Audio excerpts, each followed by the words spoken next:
우리 하나님 말씀 같이 보겠습니다. 신약성경 로마서 7장 7절 말씀부터 19절 말씀까지 함께 읽겠습니다. 그런즉 우리가 무슨 말을 하리요? 율법이 죄냐? 그럴 수 없느니라. 율법으로 말미암지 않고는 내가 죄를 알지 못하였으니 곧 율법이 탐내지 말라 하지 아니하였더라면 내가 탐심을 알지 못하였으리라. 그러나 죄가 기회를 타서 계명으로 말미암아 내 속에서 온갖 탐심을 이루었나니 이는 율법이 없으면 죄가 죽은 것임이라. 전에 율법을 깨닫지 못했을 때에는 내가 살았더니 계명이 이름에 죄는 살아나고 나는 죽었도다. 생명에 이르게 할 그 계명이 내게 대하여 도리어 사망에 이르게 하는 것이 되었도다. 죄가 기회를 타서 계명으로 말미암아 나를 속이고 그것으로 나를 죽였는지라. 이로 보건대 율법은 거룩하고 계명도 거룩하고 의로우며 선하도다. 그런즉 선한 것이 내게 사망이 되었느냐? 그럴 수 없느니라. 오직 죄가 죄로 드러나기 위하여 선한 그것으로 말미암아 나를 죽게 만들었으니 이는 계명으로 말미암아 죄로 심히 죄 되게 하려 함이라. 우리가 율법은 신령한 줄 알거니와 나는 육신에 속하여 죄 아래에 팔렸도다. 내가 행하는 것을 내가 알지 못하노니 곧 내가 원하는 것은 행하지 아니하고 도리어 미워하는 것을 행함이라. 만일 내가 원하지 아니하는 그것을 행하면 내가 이로써 율법이 선한 것을 시인하노니 이제는 그것을 행하는 자가 내가 아니요 내 속에 거하는 죄니라. 내 속 곧 내 육신에 선한 것이 거하지 아니하는 줄 아노니 원함은 내게 있으나 선을 행하는 것은 없노라. 내가 원하는 바 선은 행하지 아니하고 도리어 원하지 아니하는 바 악을 행하는도다. 아멘. 계속해서 사도 바울은 로마에 있는 성도들에게 권면합니다. 오늘 내용은 무엇입니까? 우리는 치열한 죄와의 싸움 속에 살지만 승리하신 그리스도를 바라봐야 한다는 것입니다. 죄와는 계속해서 싸워야 합니다. 오늘 하루 이겼다고 해서 죄가 물러가고 더 이상 가까이 오지 않는 것이 아닙니다. 죄는 끊임없이 우리를 미혹하고 넘어뜨리고 우리를 공격해 옵니다. 그렇기 때문에 우리는 죄와 싸우면서 가장 중요한 승리하신 예수 그리스도를 언제든지 바라봐야 할 줄로 믿습니다. 바울의 이 고백은 오늘날 우리에게 큰 울림을 줍니다. 우리 역시 여전히 죄와 싸워 살아가지만 그 싸움 가운데 승리하신 오직 승리하신 주님만을 더 믿고 더 바라보고 더 의지하는 저와 여러분들이 될 수 있기를 소망합니다. 그러면 오늘 본문을 통해 우리가 배울 수 있는 것은 무엇입니까? 첫째로 율법은 우리의 죄악을 드러낸다라는 것입니다. 바울은 율법이 본래 선한 목적을 가지고 있었음을 말합니다. 그러나 인간의 악한 본성이, 원래 율법은 좋은 거예요. 그런데 인간의 이 악한 본성이 율법을 어떻게 해요? 악용하면서 율법은 오히려 정죄와 사망의 도구가 된 거예요. 이스라엘 백성은 하나님이 주신 율법을 은혜에 감사하며 순종해야 했지만 오히려 자기 의를 드러내는 수단으로 삼은 거예요. 한번 생각해 보십시오. 예배는 좋은 겁니다. 헌금은 좋은 겁니다. 헌신은 좋은 겁니다. 봉사는, 섬김은 좋은 거예요. 그런데 이 좋은 것을 인간이 악용하는 거예요. 어떻게 해요? 자신의 의를 드러내려고 악용하는 거예요. 기도는 좋은 것이죠. 그런데 그 기도를 잘못 생각해가지고 내가 기도를 많이 함으로 내 믿음이, 내 신앙이 이만큼 큰 거야 자랑하려고 하면 잘못됐다라는 거예요. 예배도 마찬가지고 헌신도 마찬가지고 헌금도 마찬가지예요. 많이 하고 오래 하면 다른 사람보다 내가 더 신앙이 좋은 거야, 내가 더 믿음이 큰 거야 라고 자랑하는 순간 이 모든 것들은 하나님이 받지 않으시는 것입니다. 무슨 말씀인지 이해가 가십니까? 하나님께서 주신 좋은 것을 잘못 악용하면 안 된다라는 거예요. 지금 이스라엘 백성이 다 그 모양입니다. 하나님께서 좋은 율법을 주셨는데 이 율법을 자신의 의를 드러내려고 잘못 사용했다라는 것입니다. 결국 사랑과 회복은 사라지고 정죄와 형식만 남게 되는 거예요. 사랑은 여러분, 율법을 통해 의롭게 될 수 있는 사람은 아무도 없습니다. 율법은 우리를 낮추고 죄를 가리킬 뿐이에요. 저게 잘못됐다, 저렇게 하면 안 된다라고 가르쳐 줄 뿐이에요. 그러므로 율법 앞에서 우리는 더욱더 겸손히 자신을 돌아보고 은혜로 오늘도 우리를 부르신 하나님을 더욱 의지하는 성도로 살아가시기를 바랍니다. 두 번째 배울 수 있는 내용이 뭐예요? 죄와의 싸움은 우리의 현실입니다.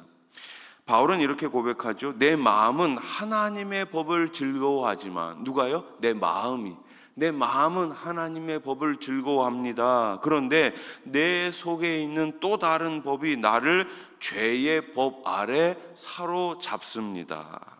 바울은 회심 후에 생명을 걸고 복음을 전한 사람이었습니다. 그러나 그도 여전히 내면에서 죄와 싸우며 탄식하고 있어요. 다메섹 도상에서 빛 가운데 주님을 만나게 됐음에도 불구하고, 그런 엄청난 체험을 했음에도 불구하고 매를 맞아가며 돌에 맞아가며 복음을 전했던 바울인데 여전히 그 속에 있는 죄와 싸우고 있는 거예요. 이것이 성도의 현실입니다.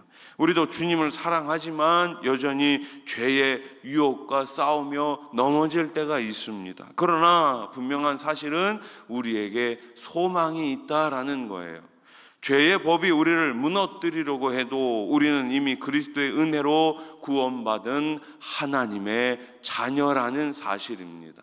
죄와 끊임없이 싸워요. 그러나 나는 신분이 이제 바뀐 거예요. 어떻게요? 하나님의 자녀의 신분으로 바뀌게 된 것입니다. 복음은 우리의 무능함을 뛰어넘는 능력이에요. 우리는 다 무능해요. 무능하지요. 누가 자랑할 수 있습니까? 우리 흔히 그런 말 하잖아요. 도토리 키재기라고. 예, 도토리. 요즘 이제 도토리 주우러 다니시는 분들 많은데, 예, 도토리 고만고만합니다. 좀 커봐야 그거보다 조금 더 클 뿐이에요. 하나님 보시기에 우리는 다 연약한 존재일 뿐입니다. 그러니 우리는 어떻게 해야 됩니까? 이 무능함을 뛰어넘는 능력이 나에게 있는 것이 아니라, 인간에게 있는 것이 아니라 오직 복음에 있음을 믿고 더욱 하나님 바라보시며 말씀 앞에 겸손하게 충성된 일꾼으로 살아가실 수 있기를 소망합니다. 세 번째, 오늘 본문을 통해 배울 수 있는 게 뭐예요? 승리하신 그리스도를 바라보라는 거예요. 바울은 마지막에 이렇게 고백하죠. 24절, 25절 우리 한번 같이 읽어봅시다. 시작. 오호라, 나는 곤고한 사람이로다. 이 사망의 몸에서 누가 나를 건져내랴. 우리 주 예수 그리스도로 말미암아 하나님께 감사하리로다. 그런즉 내 자신이 마음으로는 하나님의 법을, 육신으로는 죄의 법을 섬기노라. 아멘. 바울은 자신에게 이길 능력이 없음을 알았습니다. 나는 이길 수 없다는 거예요. 죄와 싸워 나는 이길 수 없다는 걸 알았어요. 그러나 동시에 바울은 무엇을 바라보았어요? 그리스도를 바라보았습니다. 그분이 이미 십자가에서 죄와 사망을 이기셨기에 감사의 고백을 올려드리는 것이죠. 우리의 싸움은 내가 싸우면 이길 수 없어요. 그러나 주님이 이미 승리하신 싸움이기 때문에 그 싸움에서 주님을 바라볼 때, 주님을 의지할 때, 승리하신 주님께 속해 있을 때 우리는 언제든지 승리할 수 있습니다. 예수님이 사라지는 순간 우리는 아무것도 아닌 존재예요.